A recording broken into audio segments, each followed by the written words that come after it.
Hey guys, what's up? So I have an update. I found a lot of things out these past 2 days. Donald's DNA results came back on Friday night, which was so nerve-wracking because I'm in California, Donald's in New York, and so the results came in so late that it was already like 11 o'clock his time, and I just could not contain myself. I called him, then I was like Facebooking him, but clearly he was sleeping because I needed to know, okay, what does this mean? So there's a lot of things going on right now. Let's see if you guys can keep up because I have just so much going on. One, when we tested Donald, we knew that his results should come back either as my dad, which we knew he wasn't, my uncle, which we knew he wasn't, or my second cousin, one time removed, just like Vince came back as, because their grandparents are siblings. Now, he didn't come back as my dad, like we knew. He didn't come back as my uncle. He did come back kind of a second cousin once removed, but more like a second cousin, which is only one generation off. But he did say if my DNA comes back closer than Vince's, but not close enough to where he's my dad or my uncle, then that means I'm from one particular line of the family. And so he said he knew this because there was some, I don't know the exact story, but somehow there's some double first cousins or something in the family.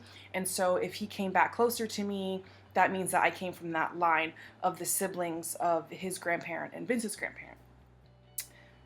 So he came back a little bit closer to me than Vince, so that to me told me right away, okay, it's that specific line he was talking about, but we never really got into that line of people because we weren't sure. We said, let's wait till we get the results. So I was like literally sitting on pins and needles all night trying to figure out which family member this was because, again, I didn't know. That's one thing. The other thing is so while I'm waiting on him to wake up the next day and get in touch with me to let me know these things, my other DNA cousin I told you guys about in my last video, Woody, he's been helping me looking for records on Lamont Corbin's family, to see if we could, locate him. Well, I mean, we already located him, he passed away, but see if we could locate any more family members and just get any more information that we could possibly find on Lamont Corbin and his family. So those are two separate things that have been going on the past couple days. Now, when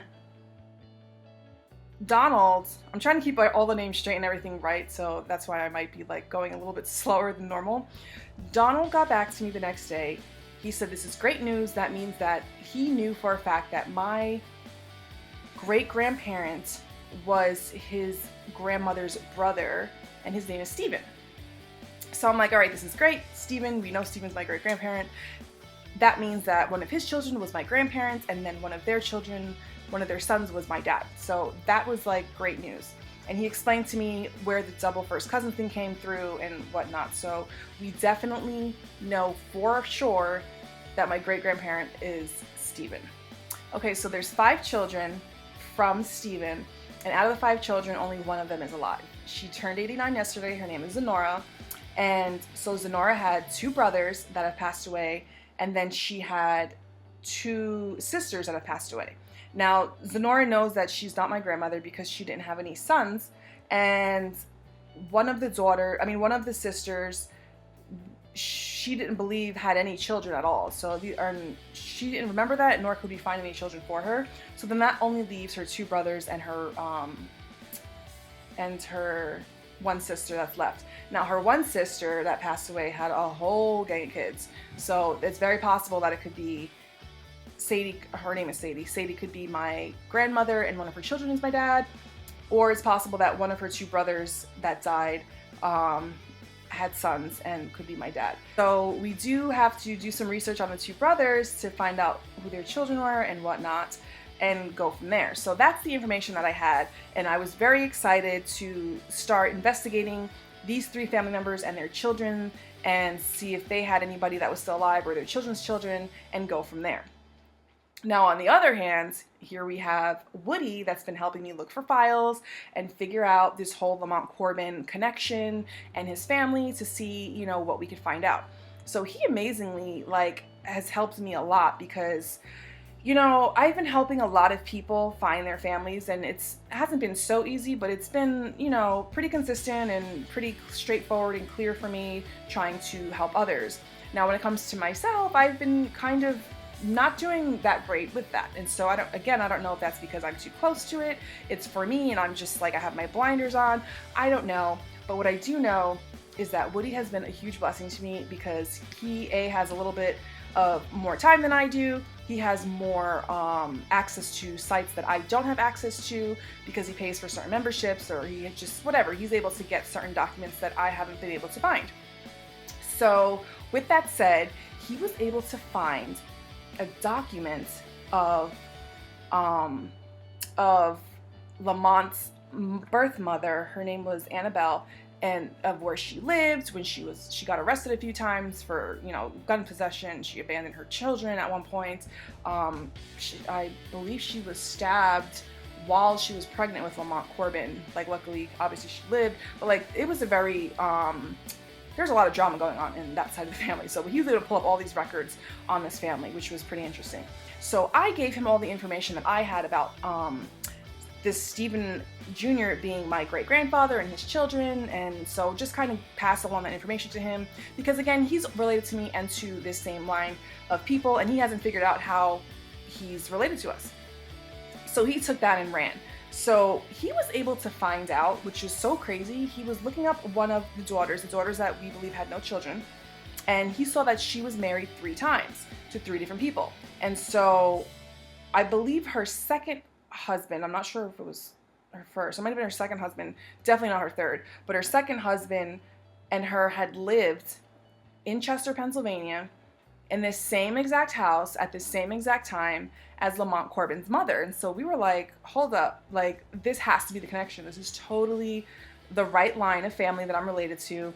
This has to be it. So my first thought was, well, maybe Emma and her husband had a baby, or maybe Emma and another man had a baby, and she didn't want to keep the baby, and so she gave the baby to Annabelle, and Annabelle raised Lamont as her own.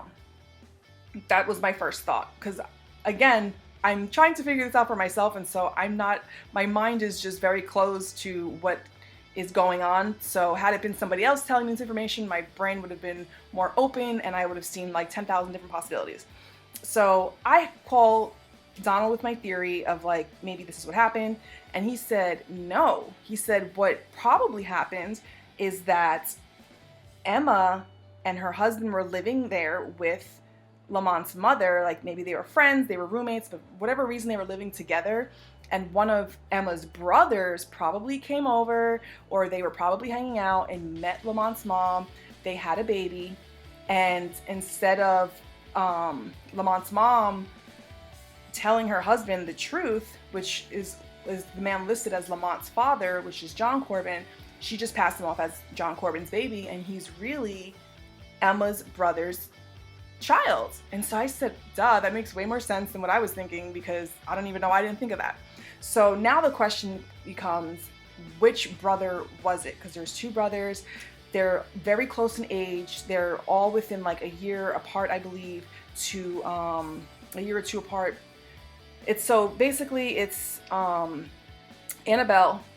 I believe she was born in 1925.